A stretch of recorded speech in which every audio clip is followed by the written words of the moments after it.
What do I have to tell you? Oh, I remember, but I'm not going to tell you guys the same thing I told the other class. What? How you gonna say what? I'm not feeling like you deserve it. No, yes, and you are my nemesis. It's like Batman. Your brother and sisters, but they hate each other. Wait, what? She said all the same differences. Batman and Robin? How is that Batman and Robin? Matthew, I'll agree we have a very love-hate relationship, you and I. Very nice. You guys are great. Yes. I mean, it's supposed to be the same with them. That's why. It goes one way.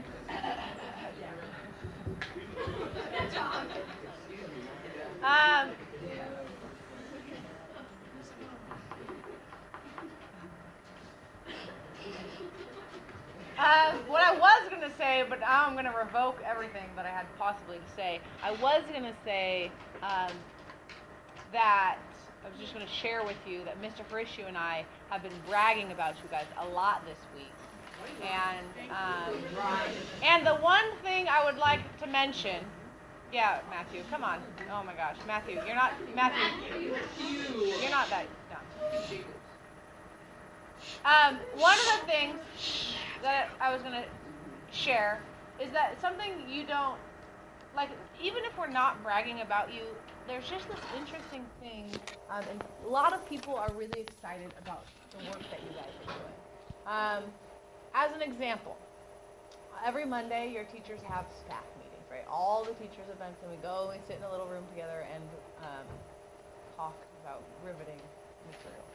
But there is a portion of the meeting where they ask us for any announcements, and teachers will say things like, this is what's happening in my class, and everyone's like, oh, yeah, good for you. We're reading Romeo and Juliet. Okay. Yeah.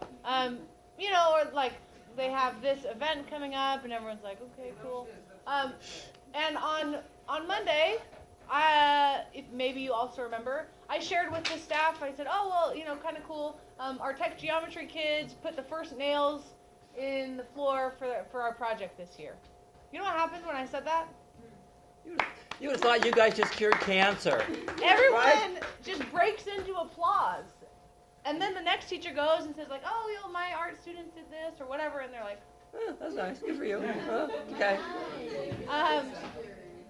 Just to say, I just hope that you guys carry some pride in that. Stevie doesn't. I have a ton of pride in you guys in this class, and I just hope that you guys too, because lots of people are really impressed by what you guys are doing. So that's all I have to say. That's all I was going to tell you. But then I was going to do a take backseat because some of you are interrupting me, and I don't want you to think I like you. Oh, sweet. Okay. Huh?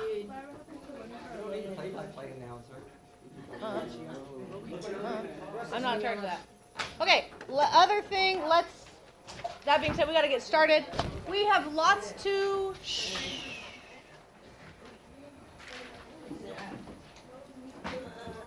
Oop.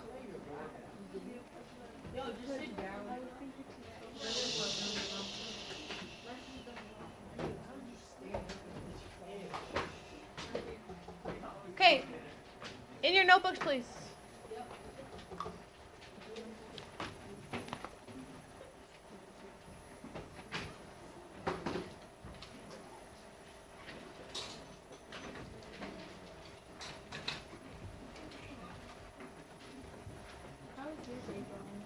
Just freaking delightful. How's yours? Would you please find the distance between the 2 points?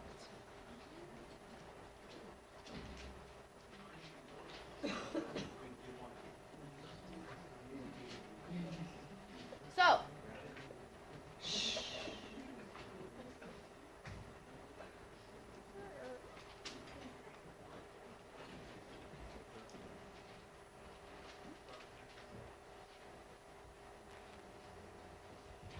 first off,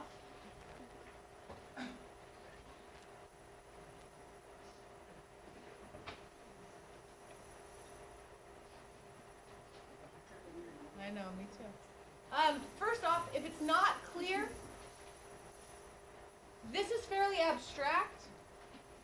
Talking about points on a graph, fairly abstract. It would really benefit us if we could see what I'm talking about.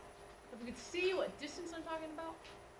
So, I would recommend the first thing you do is put these on a graph. Anytime I see points, like anytime someone's asked me to do something with points, I graph them. Because this doesn't mean anything to me. Like, cool, you wrote them as an ordered pair. It tells me nothing, right? It's a lot more clear to talk about them in a spatial relationship because that's what they represent. Okay? So put them on a graph, and then like you've seen before, just not this abstract. What are you going to be using? Sam. Wow, right? Stealing the answer. Let's try that again. What are you going to use? Oh man, too much. Pythagorean theorem. Yes, that's absolutely correct. How about 146 through 154? Please make sure it's out. You're ready to show me. There was adequate work. Graph. Always a good idea to include x, y. To label your graph just a touch.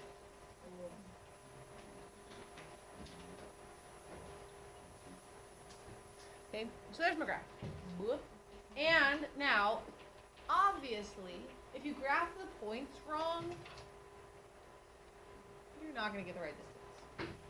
Okay, so making sure they're written as an ordered pair. Here you have the definition of how you write an ordered pair. They write the x coordinate and then the y coordinate. Okay, so the x coordinate, right, being 1 means I would go to 1 on my x-axis and then 4 on my y-axis. And if I was graphing 5, -3, that would be here. And so the question is really about what's that distance? Okay, what's the distance from one point to the next? Of course, if we're talking about that distance, it's also going to be beneficial for us to talk about this in terms of a right triangle.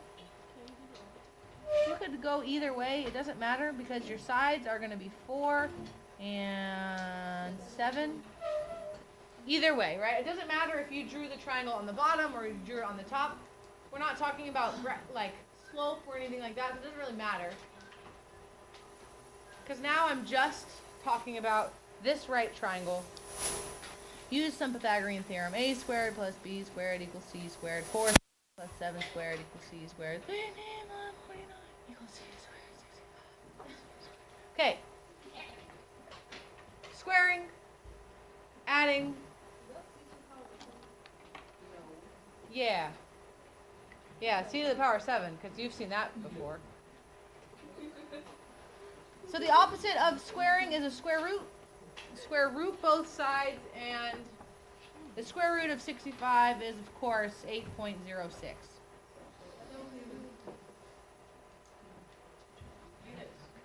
Units long. Okay.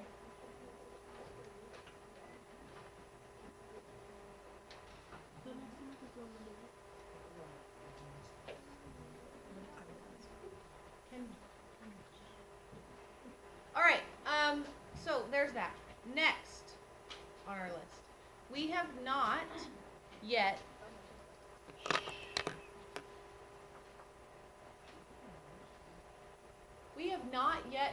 talked about homework in our new table groups.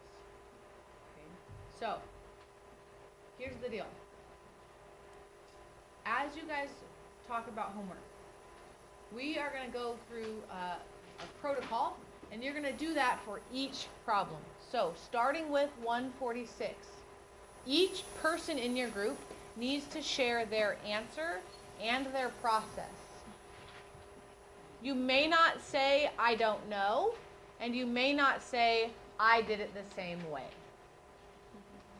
Okay? So, if you find yourselves in either of those situations, first of all, let's address I did it the same. I still want you to have some practice, and I still want you to articulate your thinking, because you probably did not approach it and think through the same thing as the person next to you. Okay? So, even if it's similar, that's fine. You could say, I did it a similar way. What I did is I found the area of this. I had to look up the formula, but I found the area of this, and then I multiplied by whatever. Okay? So, making sure that you're talking about your process, wherever you're at. Okay? If you didn't know, you can't just be like, I don't know. What you can say is, okay, so I looked at this problem and I knew it was asking me volume, but I didn't really understand how to find the area of that trapezoid because it's all flipped around, or I don't really know how to do that. You can speak your truth on that, right? You can explain what part of the process you do know, but it's not acceptable for you to just short answer, say, I don't know, or I didn't do it. If you didn't do it, then you need to do it right now. And what I would recommend, what might happen, is that most of you take a few minutes, not even, a few seconds, 30 seconds maybe, and you kind of re-look at the problem and remember what you did and re-get your head into it so that we can have a productive discussion. Okay, it would be my guess that talking about 146, if each person shares their process, this is how I did it, this is how I thought about it, this is the answer I got, and then you move on to the next person, and if all four of you do that, then you're going to need to discuss who's correct. What's the right answer? And can we figure out where everyone went wrong so that we're all now on the same page and we know our mistakes? Is that clear? Okay. If you finish talking about 146, then you'll move on and you'll talk about 147 in the same way. Right? If you finish that, you'll talk about 148. The goal is to get through as many as you can. I'm going to give you 8 minutes, but I need it to be productive conversation. I had some tables last class who only talked about 146 for 8 minutes. If that's where you're at, that's fine. Okay? Math conversations, sharing your process with your new table members, 8 minutes, ready, set, go.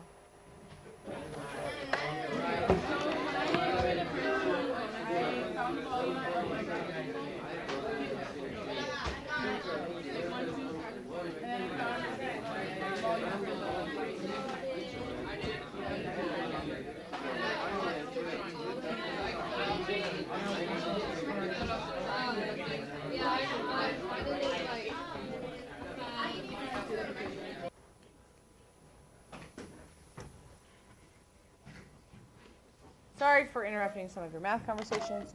Many of you were having good ones. Here you go.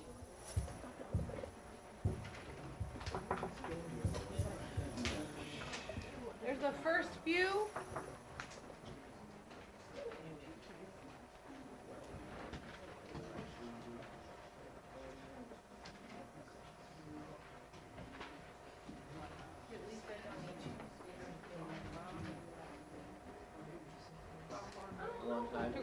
I'm grading 400 pages.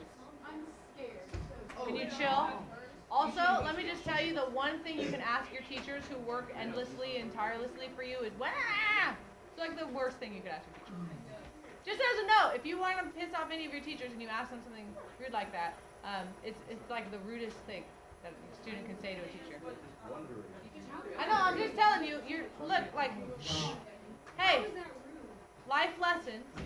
It's rude because your teachers generally, like, I want to give you your test back. I've been grading them and working on them, and when you're like, when are you giving it back? Like, why don't I get back? It carries a connotation, and it's maybe you don't think it sounds rude, but I'm just telling you, your teachers, especially right now, work all the time. Like, I'm working all the time. I haven't gotten home before 6 this week because I'm here working. And so, you know. Oh, you didn't hurt me. I have thicker skin than that. I'm just telling you, like, I want to give you your test back too. I would like to be done grading them at this point.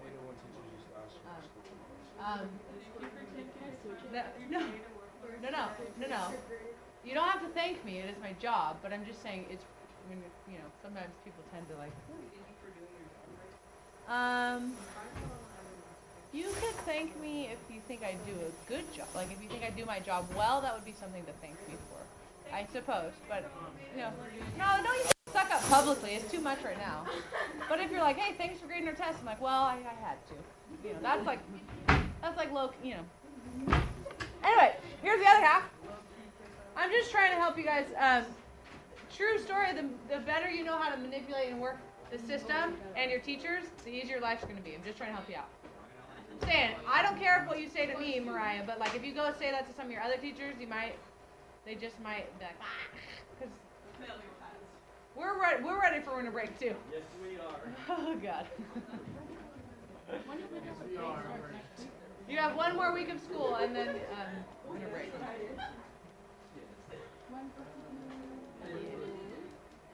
There's the other half of your homework.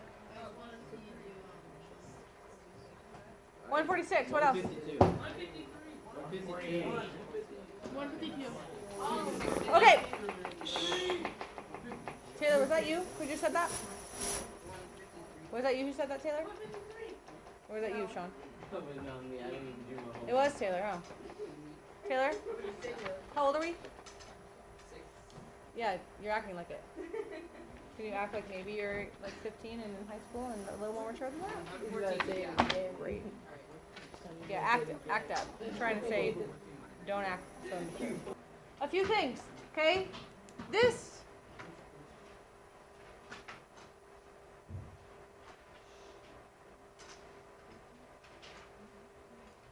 I'm not talking over you guys.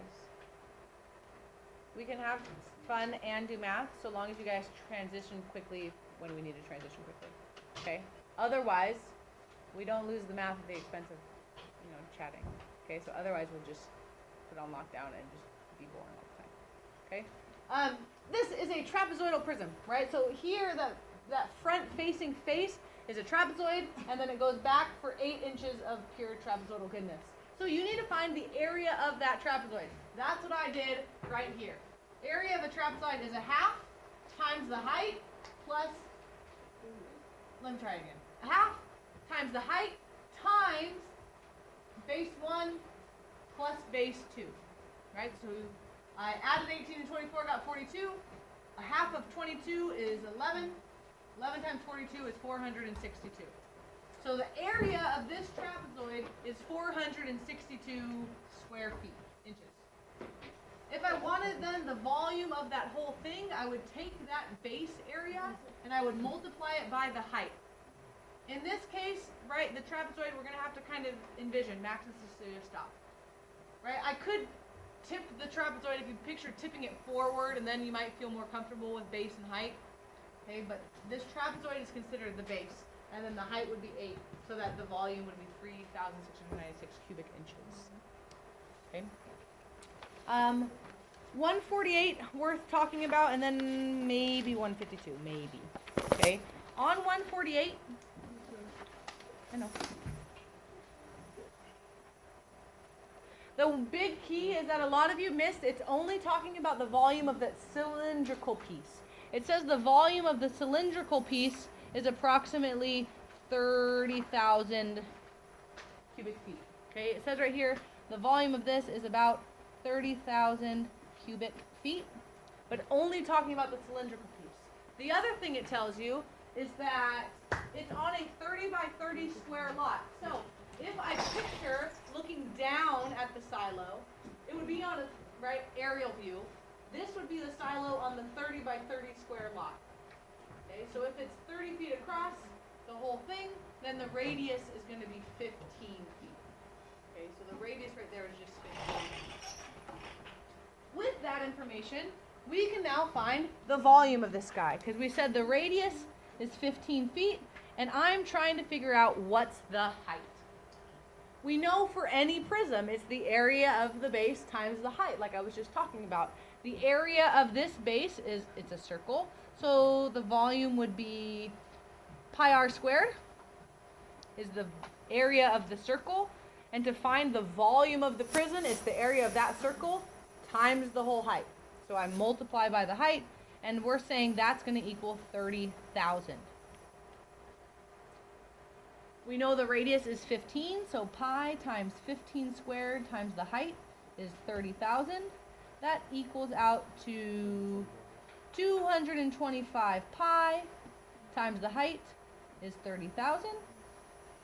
And if I multiply 225 times pi, I get 706.86 times the height is equal to 30,000.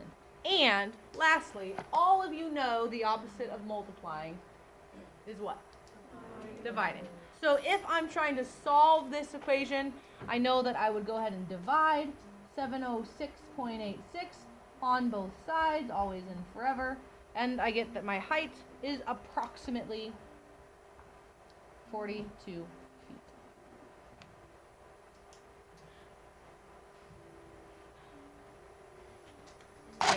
Okay, so, I know, riveting. If you want to talk about 152, I will do that during tutorial. We right now, please, everyone have out their notebooks? Okay, in your notebook, find what we did last class. This part? Oh, the angle.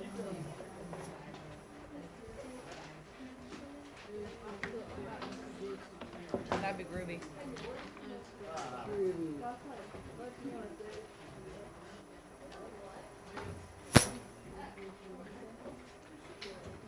Find what we did last class. What we were talking about, why we were talking about this, how we started this discussion, Louise.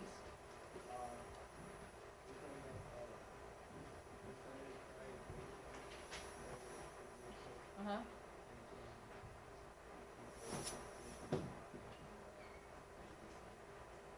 Yeah, why did we start talking about this, Chris? We needed to figure out how to find angles, right? When we're talking about trusses, we need to figure out how to find angles. Those of us who were building the ramp yesterday, we needed to figure out how to find the angle. And so, you recall, we measured a bunch of similar triangles. And what did we find? What was so special when we measured all those similar triangles? What did we find? Finn? What was all the same? The angles were all the same, but they weren't the same size. So what did you say? The ratios. Right? The fact that no matter what size the triangle was, if it had, whatever, a 30-degree angle, the ratio was always the same. And in fact, I'll tell you, if I compare the opposite side with the hypotenuse on a 30-degree triangle, it'll always be a half. Always. Anytime you get a ratio, if you take the opposite side of a triangle and you take the hypotenuse and you divide them for a 30-degree angle, you will always get a half. Anytime you divide them, so if you had like a random hypotenuse and a random opposite side, and you divided them and you got a half, you would know that angle was 30 degrees. This one you guys actually all know already, and let's talk a little bit about why, because it's cool. Right, here's what I'm saying. I'm saying if I have this triangle, you don't need to put this in your notes yet, we're just talking about it. If I have that 30-degree angle, first off, what's the other angle? Yeah, it is. And we know that's a little special, yes? Yeah, so much so that if this opposite side is 7, what's the hypotenuse? 14. Because why?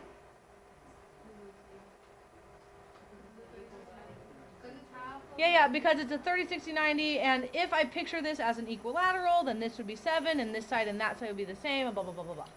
Okay? So, this is true for every 30, 60, 90 right triangle.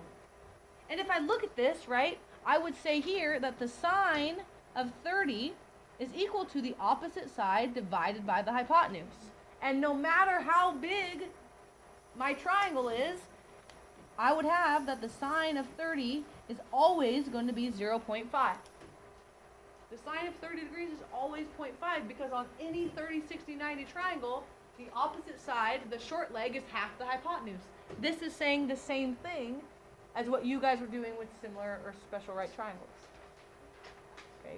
So much so, like if I did this, and I had that, and I said, this is 11 and this is 22, and I asked you to find that angle, right? You'd be like, that's 30 degrees because it's a 30, 60, 90 triangle, because the short leg is half the hypotenuse, because opposite divided by hypotenuse is 0.5. Okay? So that's what we started talking about. We still aren't really sure. This one's a special one, but what about when it's not so special is what we need to talk about. Okay? So here's what I need you guys to put in your notes. Here's what I need you to put in your notes. So do we start from the page? You can, yep.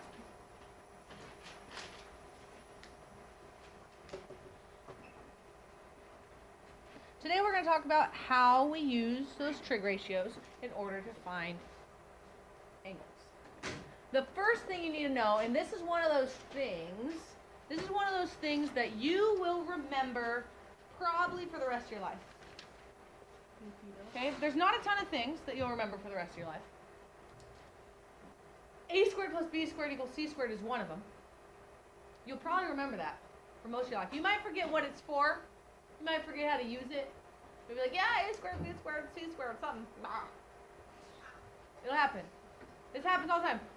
We have alumni who come to tech show, guys older than Mr. Horishu, are like, quadratic formula. And they'll say, like, you'll remember a quadratic formula. You won't remember what the formula is or what it does, but you'll remember you had to learn the quadratic formula and that you didn't like it very much. Okay? This is true. What we're learning today is another one of those things. It's a thing that you will remember even though you won't know what it does anymore. Okay? Here's the thing. It's this.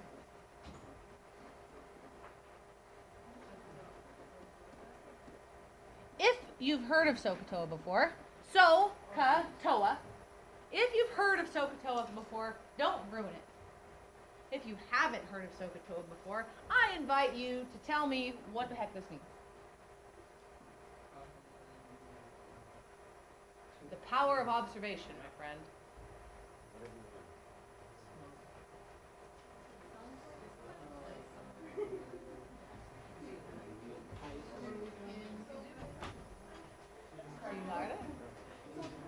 All right, Malachi's going to tell us what he's got. What?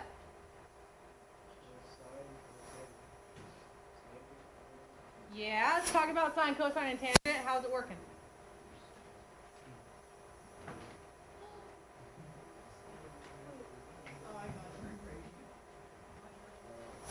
What sine? Yeah, what sine? What? Opposite over hypotenuse. Oh, man.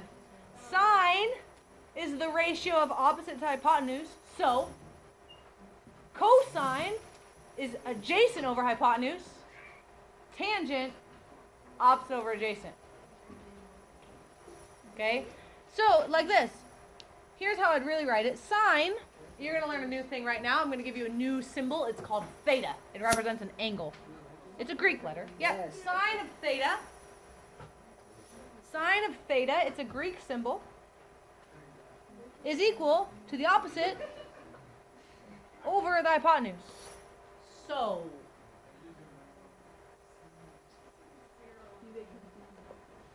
you want to see me draw a theta? Is that what you're saying? Slow motion theta. If you're curious about the Greek letter. Whoa. Yeah, I know. You guys want to go through the whole Greek alphabet? We can do alpha, we can do beta. Okay. Sine, theta represents an angle. That's all you really need to know. I don't really even care how you draw it. Okay? Cosine of some angle, cosine of theta, is equal to the adjacent over the hypotenuse. Right? So this SOHCAHTOA simply helps us to remember which sides go with which trig function. Okay, so sine is defined as opposite and hypotenuse. Cosine is defined as adjacent and hypotenuse. Tangent, then, of my angle, theta, is opposite over adjacent.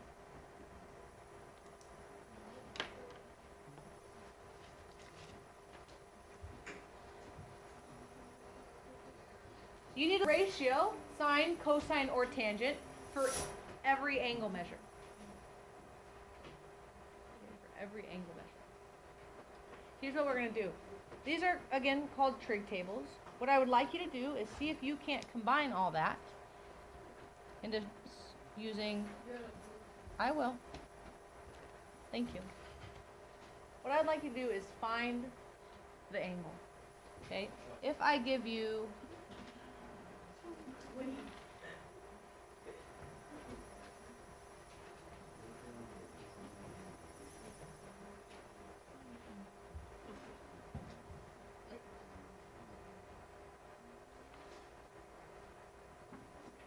the first group who can tell me what that angle is, gets a piece of candy. The first group, notice I didn't say the first person, the first group who can tell me what that is. If I'm looking at this triangle, here's a big thing. The angle I'm starting from, the angle I'm talking about really changes things. Okay? If I'm talking about this angle, 7 is which side? The opposite, the adjacent, or the hypotenuse?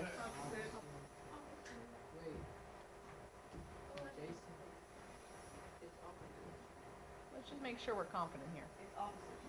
This angle, starting from this angle, is 7, the opposite, adjacent, or hypotenuse? I agree. Because I always can tell if it's opposite. If I draw a line from my angle, what I hit is the opposite side. And then that makes 11 what? Adjacent. So here's how we use our ratios. Which trig ratio or trig function, sine, cosine, or tangent, which one uses opposite and adjacent? Tangent. So I would write it like this. I would write the tangent of my angle theta is 7 over 11.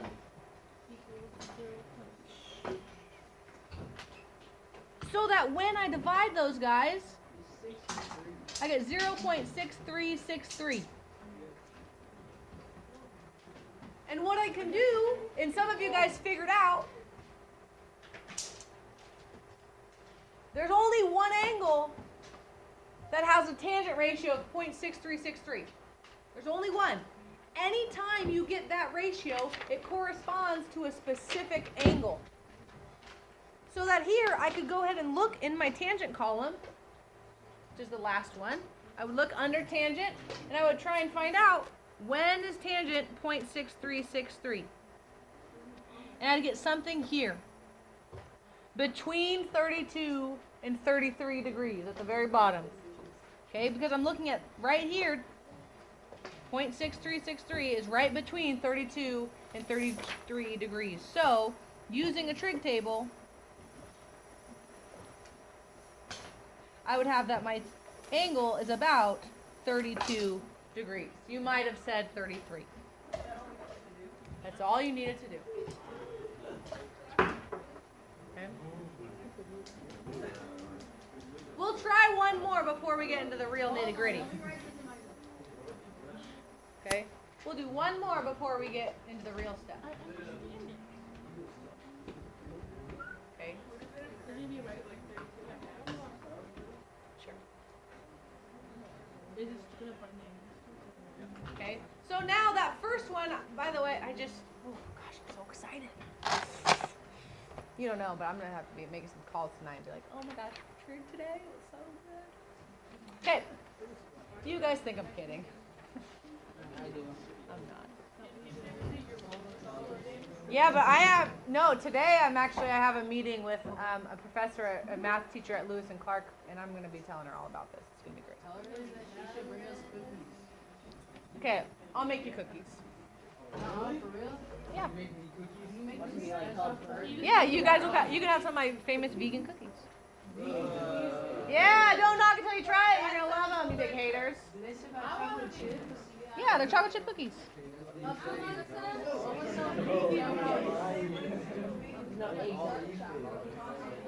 All right. Let's see if we can't do this.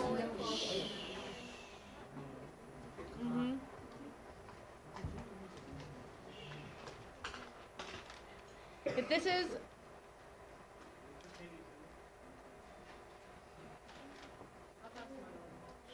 we're not racing this time. But I would like you to see if we can't now apply or practice what we just talked about. How would we find the angle?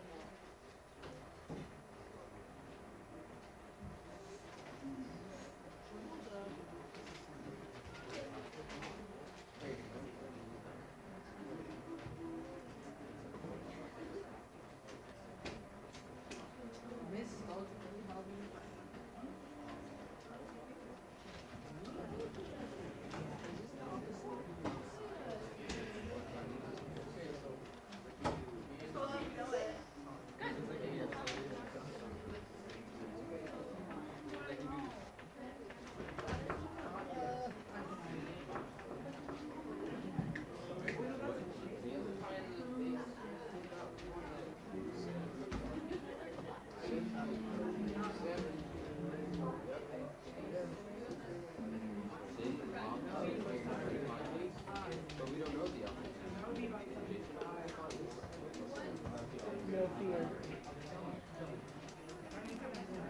Oh, this is so great. You either said 17 or you said 73, which is fantastic. For one, does anyone notice something special about 17 and 73?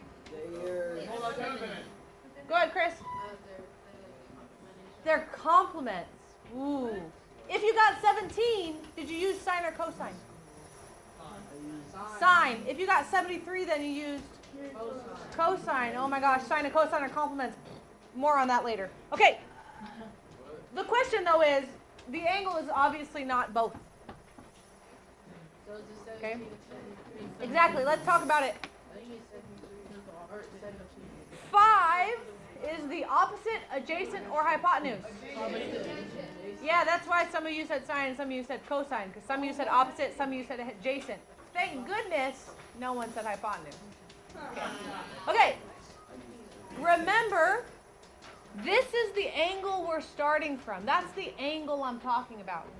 If I'm talking about that angle, it's all in relation to that angle, making this the opposite side, which we do not know. Okay? 5 then would be the adjacent side, because it's relative to this angle. It's relative to that angle. Yeah, so long story short, if you use sine, that was wrong. Okay. Because here, using adjacent and hypotenuse is cosine of theta, please don't talk, is equal to the adjacent over the hypotenuse. So when I divide those guys, I get 0.2941. And so when I come over here and I look at cosine, the middle column, 0.29, it's pretty stinking close. We're going to call it 73 degrees. Okay, so I would have then that theta is about 73 degrees. Okay, now that's all fine and dandy, but I don't really care. I don't really care about these triangles. Sign the back of your shirt. What? Yeah. I don't really care about those. I'm not going to hand you a bunch of those. If I was in a normal math class, I might just hand you a worksheet at this point. You'd divide a bunch, you'd look at a trig table, we'd be done. We're not.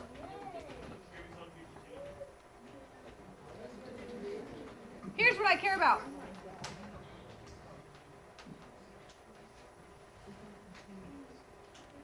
Yeah.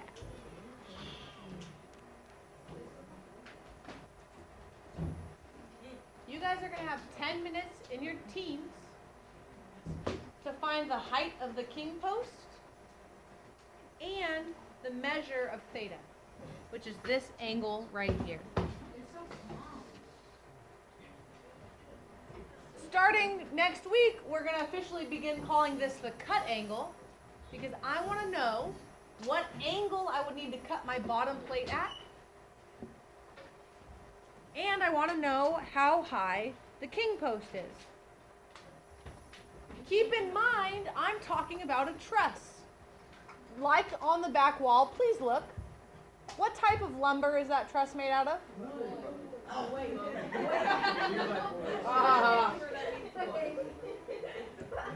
Okay, let's recover. Recover. Somebody save us, please. Thank God. Okay, 2x4s. Let's act like we're going to build a house this year. Okay. 2x4s. And how wide that piece of wood? Don't say anything crazy. Don't just speak before you think. Shh. How wide? Essentially, I'm asking this. How wide is that? How wide is what? This. Duke. 3.5 inches. Yes, I'm using 3.5 by. So, hey, taking that into account, I want to know what the height of the king post will be to that very middle point. I want to know what that angle will be. Don't forget, we're talking about actual dimensions. The thickness of the wood here matters. You guys have 10 minutes. You're working on this as a team. You're turning it in to me, so please do use scratch paper or be able to rip it out of your notebook. You are turning this in to me. Each person's turning in their own. Talk as a team, discuss as a team, strategize as a team.